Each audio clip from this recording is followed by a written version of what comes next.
Hello ফেনীবাসী, আসসালামু আলাইকুম রহমতুল্লাহ।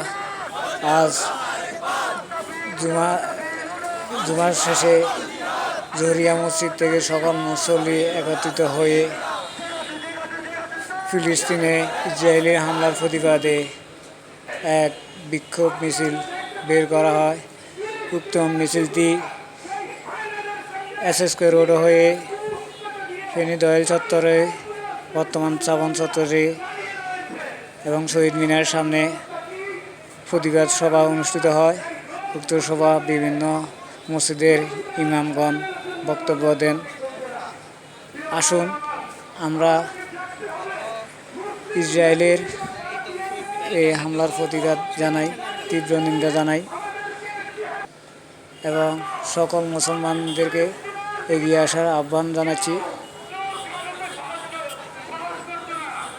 আমরা মুসলমান ভাই ভাই একসাথে চলতে চাই। এক ভাইয়ের বুকে গুলি করলে আরেক ভাই কীভাবে আমরা চুপ থেকে থাকি। আসুন আমরা আরেকবার গজটি বদর যুদ্ধে জন্য প্রস্তুত হই। সবাইকে আবারও শুভেচ্ছা জানাচ্ছি।